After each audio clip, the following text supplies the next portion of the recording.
వ్యవసాయంలో రైతుల సందేహాలను ప్రతివారం తీరుస్తూ సేంద్రియ వ్యవసాయాన్ని ఉద్యమంలా తీసుకెళ్తోంది రైతు నేస్తం ఫౌండేషన్. ప్రకృతి సేంద్రియ వ్యవసాయ శిక్షణ కార్యక్రమాలు 100 వారాలు పూర్తి చేసుకున్న సందర్భంగా రైతు నేస్తం ఫౌండేషన్ వినూత్న కార్యక్రమాలకు శ్రీకారం చుట్టింది. గుంటూరులోని రైతు నేస్తం ఫౌండేషన్ ఆధ్వర్యంలో గోశాలతో పాటు భూసార పరీక్షా కేంద్రం, సహజ ఉత్పత్తుల విక్రయ కేంద్రాలను నూతనంగా ఏర్పాటు చేసింది. ఈ కార్యక్రమానికి ముఖ్య అతిథులుగా సుప్రీంకోర్టు న్యాయమూర్తి జస్టిస్ చలమేశ్వర్ హాజరయ్యారు.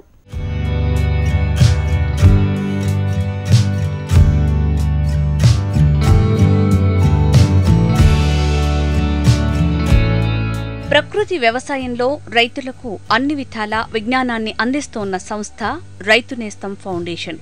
పంటల ఎంపిక దగ్గర నుంచి యాజమాన్య పద్ధతుల వరకు ప్రకృతి సాగులో ఆచరించాల్సిన మెళకువలు రైతులకు నేర్పిస్తోంది ఈ ఫౌండేషన్. ప్రతివారం ప్రత్యేకంగా శిక్షణ కార్యక్రమాలను నిర్వహిస్తూ రైతులను చైతన్యపరుస్తోంది. ఈ శిక్షణా తరగతుల నిర్వహణ 100 వారాలు పూర్తి చేసుకున్న సందర్భంగా గుంటూరు జిల్లా వట్టిచెరుకూరు మండలం కర్నెపాడులోని రైతు నేస్తం ఫౌండేషన్ ఆవరణలో వినూత్న కార్యక్రమాలను చేపట్టింది. ఈ కార్యక్రమానికి సుప్రీంకోర్టు న్యాయమూర్తి జస్టిస్ జస్టిస్ చలమేశ్వర్, ఏపీ రాష్ట్ర వ్యవసాయ ఉద్యాన శాఖ మంత్రి సోమిరెడ్డి చంద్రమోహన్ రెడ్డిలు ముఖ్య అతిథులుగా హాజరయ్యారు. వాటిని ముందుగా మన ఇంటి అవసరాలకు వేసుకొని ఎందుకంటే అత్యధికంగా పోషకాలు ఉంటాయి కాబట్టి వాటిని మన ఆరోగ్యాన్ని కాపాడుకోవడానికి ఉపయోగపడతాయి. దాన్ని మళ్ళా మనం వాడిన తర్వాత మళ్ళీ ఇతరులకు ఇచ్చి దాన్ని అట్లా మన దేశీయ విత్తనాలను ప్రమోట్ చేసుకోవాల్సిన అవసరం ఎంతైనా ఉంది కాబట్టి వాటిని తీసుకెళ్ళి మీరు వేసి మీరు తిని ఆరోగ్యంగా ఉండాలని ముందుగా కోరుకుంటున్నాను. గాంధీజీ ఏం చెప్పాడు మనకి, if you want to see real India you go to village అన్నాడు. నిజమైనటువంటి భారతదేశాన్ని మీరు చూడాలంటే గ్రామీణ ప్రాంతాలకు వెళ్ళండి అన్నాడు. కానీ ఇవాళ మనం ఎక్కడికి వెళ్తున్నాం? మన పిల్లలు అమెరికా వెళ్ళిపోతున్నారు, మనం పట్టణంలో అపార్ట్మెంట్కి వెళ్ళిపోతున్నాం, మన ఇళ్ళును మన పొలాలు అన్ని గాలికి పోతా ఉన్నాయి. ప్రకృతి వ్యవసాయంలో రైతులకు ప్రధానంగా ఎరువుల సమస్య అధికంగా ఉంటుంది. స్థానికంగా దేశీ గోవులు లేనందున గో వ్యర్థాలతో తయారు చేసిన కషాయాలు దొరకటం సమస్యగా ఉంటుంది. ఈ నేపథ్యంలో గో వ్యర్థాలతో కషాయాలు తయారు చేసి ప్రకృతి వ్యవసాయం చేసే రైతులకు అందించే ఉద్దేశంతో రైతు నేస్తం ఫౌండేషన్ ఆవరణలో గోశాలను ప్రారంభించింది. ఈ గోశాలను జస్టిస్ చలమేశ్వర్, ఏపీ మంత్రి సోమిరెడ్డి చంద్రమోహన్ రెడ్డిలు ప్రారంభించారు. ఇది ట్రైనింగ్ సెంటర్, మొత్తము న్యాచురల్ ఫార్మింగ్ ప్రోడక్ట్స్ అన్ని ఇక్కడ ఏర్పాటు చేయటం, సాయిల్ హెల్త్ ల్యాబొరేటరీ ఏర్పాటు చేయటం, గోశాల ఏర్పాటు చేయటం నిజంగా ఆయన్ని అభినందించాల్సిన అవసరం ఉంది. ఈ 13 సంవత్సరాలుగా ఆయన మాసపత్రిక నడుపుతూ ఉన్నాడు ఆయన రైతు నేస్తం ఫౌండేషన్ నుంచి.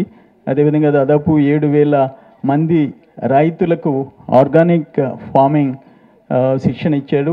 కళాజాతల ద్వారా కూడా 100 గ్రామాల్లో 20,000 మంది రైతులకు సేంద్రియ వ్యవసాయంలో అవగాహన కల్పించినారు. రైతు నేస్తం యాప్ ద్వారా దళారీలు లేకుండా సేంద్రియ ఉత్పత్తులు అమ్ముకోవడానికి ఏర్పాటు చేశారు. ప్రకృతి వ్యవసాయం ద్వారా రైతులు పండించే పంటలకు గిట్టుబాటు ధర అందించే లక్ష్యంతో సహజ ఉత్పత్తుల విక్రయ కేంద్రాన్ని ఏర్పాటు చేసింది. ఈ క్రమంలో రైతులు పండించిన ఉత్పత్తులను విక్రయిస్తారు. రైతులకు మంచి ధరను అందించే ఏర్పాట్లు చేస్తున్నారు.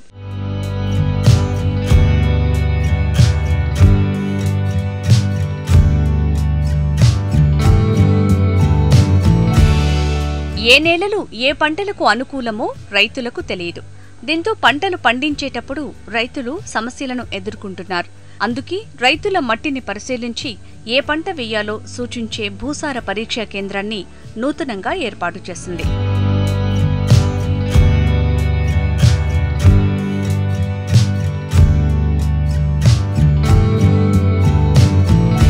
దీంతో పాటే మన దేశీ విత్తనాన్ని అభివృద్ధి చేసే ఉద్దేశంతో దేశీయ వరి విత్తనాలను రైతులకు ఉచితంగా పంపిణీ చేసింది.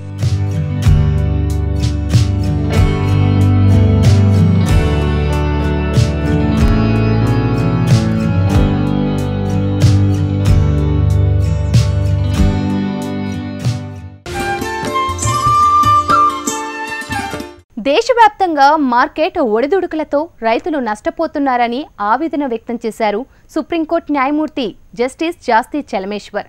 10 ఎకరాల ఆసామి కూడా తన కొడుకు పొలం పని చేయకూడదని, అటెండర్ ఉద్యోగం వచ్చినా సరిపోతుందనే భావనలో ఉన్నారని చెప్పారు. ప్రకృతి సేద్యం, సేంద్రియ వ్యవసాయాన్ని దశలవారీగా విస్తరింపజేస్తున్న రైతు నేస్తం సంస్థను ఆయన అభినందించారు.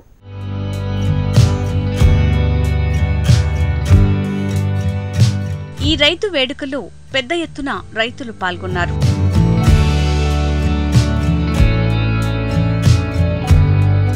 వ్యాపారం చేసి కోట్లు సంపాదిస్తున్న వారిని చూశాం, కానీ వ్యవసాయం చేసి కోట్లు సంపాదించిన వారిని ఇప్పటివరకు చూడలేదన్నారు సుప్రీంకోర్టు న్యాయమూర్తి జస్టిస్ చలమేశ్వర్. ఎక్కడ చూసినా వ్యవసాయం కోసం బ్యాంకుల నుంచి రుణాలు తీసుకుని అప్పులు చేసి ఒత్తిడి తట్టుకోలేక జీవితాన్ని కోల్పోయిన వారే అధికంగా కనిపిస్తున్నారని ఆవేదన వ్యక్తం చేశారు. మార్కెట్ ఒడిదుడుకులతో రైతు నష్టపోతున్నాడన్నారు. వ్యవసాయం పెద్దగా లాభసాటిగా ఉండటం లేదన్నారు. ఆహార పదార్థాలను అందరికీ అందించే రైతులను కాపాడాల్సిన బాధ్యత ప్రభుత్వంపై ఉందన్నారు. వ్యాపారం చేస్తే కోట్లు సంపాదిస్తారు, అది ఎట్లా సంపాదిస్తున్నారు అనేది వేరే విషయం. దాని గురించి చాలా చర్చలు జరుగుతున్నాయి, కాసేపు మర్చిపోండి. వ్యవసాయం చేసి కోట్లు సంపాదించిన వాడిని నేను ఎవరిని చూడలేదు. మీరు ఎవరినన్నా చూస్తే ఒకసారి చేయొద్దని సంతోషిస్తాను. కాగాపోగా వ్యవసాయం చేసి అస్తుపిస్తుగా రుణాలు చేసి బ్యాంకులో డబ్బులు కట్టుకోలేక ఇబ్బందులు పడుతున్న రైతుల గురించి తెలుసు. కొందరు దురదృష్టవంతులు ఒత్తిడి తట్టుకోలేక జీవితాన్ని వదిలేస్తున్న పరిస్థితి మనకు తెలుసు. అంతకు మించి వ్యవసాయం మీద పెద్ద లాభసాటిగా ఉండటం లేదు. ఆహార పదార్థాలు నిరంతరం సప్లై చేసే రైతుని నాశనం చేయకుండా దాన్ని ఎట్లా చేయాలి అనేది కొంచెం ఆలోచించవలసిన విషయాలు ఉన్నాయి ప్రభుత్వానికి. దేశం అంతా ప్లాస్టిక్ వ్యర్థాలతో నిండిపోయిందని, వాటి వల్ల అనేక అనారోగ్య సమస్యలు తలెత్తుతున్నాయన్నారు జస్టిస్ చలమేశ్వర్. ఇలాంటి పరిస్థితుల్లో ప్రకృతి వ్యవసాయాన్ని ప్రోత్సహిస్తున్న రైతు నేస్తం ఫౌండేషన్కు రావటం చాలా సంతోషంగా ఉందన్నారు ఆయన. వేలాది మంది రైతులను ప్రకృతి వ్యవసాయం వైపు నడిపిస్తున్నందుకు ఫౌండేషన్ చైర్మన్ వెంకటేశ్వరరావును అభినందించారు. తాను కూడా తన పదవీ విరమణ తర్వాత తనకున్న 17 ఎకరాలలో ప్రకృతి వ్యవసాయాన్ని చేస్తానని తెలిపారు. ఈ కృత్రిమమైన పదార్థాలు తెచ్చి అందులో అందరికీ తెలిసి ఉండాలి ఈ పాటికి. ఆ ప్లాస్టిక్ బ్యాగ్ అనేది ఒకసారి మీరు అట్లా పడేస్తే 1000 ఏళ్ల తర్వాత కూడా మళ్ళీ తవ్వితే ఆ ప్లాస్టిక్ బ్యాగ్ ఎట్లాగే ఉంటుంది, జీర్ణం అవ్వదు మట్టిలో. చాలా ప్రమాదకరమైన పరిస్థితి. ఇవాళ రేపు నేను ఎప్పుడన్నా ఊర్లోకి ఇలా తిరుగుతూ ఉంటే గట్లమ్మట, పొలాలమ్మట, నేషనల్ హైవే మీద కాలవల్లో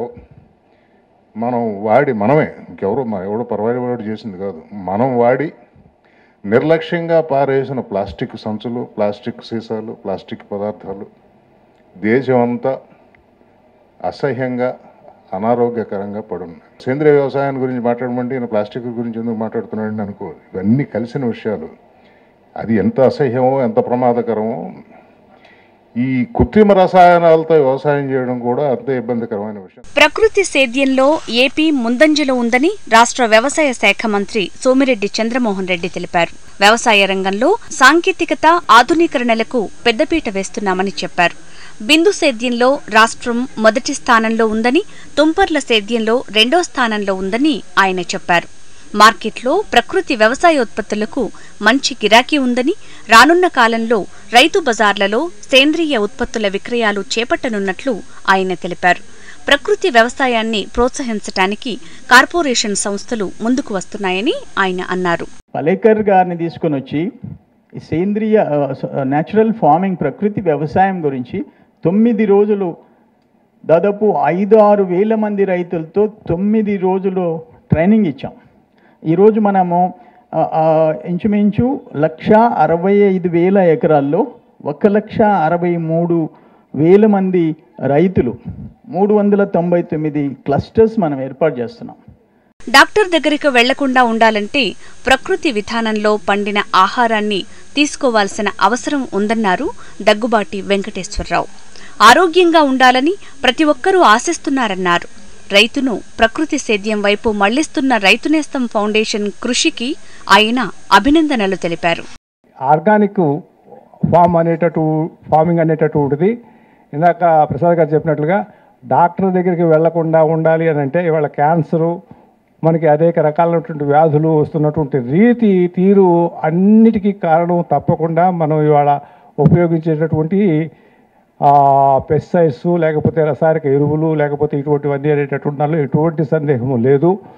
వాటి నుంచి మళ్ళీ వెనక్కి తీసుకుని వచ్చి మళ్ళీ ఈ యొక్క వ్యవసాయాన్ని ప్రకృతి వ్యవసాయం అనేటటువంటి దాన్ని ముందుకు తీసుకువెళ్ళటానికి అనేటటువంటి చేసేటటువంటి ప్రయత్నం ఏదైతే ఉన్నదో దానికి అందరూ కూడా సహకరించుకోవాల్సినటువంటి అవసరం ఉన్నది.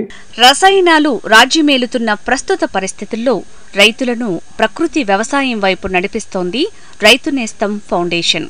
రైతులకు ప్రకృతి సేద్యంలో అన్ని విధాల సహాయ సహకారాలను అందిస్తూ ప్రోత్సహిస్తోంది. ఆరోగ్యకరమైన పంటలను వినియోగదారులకు అందించే ప్రయత్నాలను చేస్తోంది.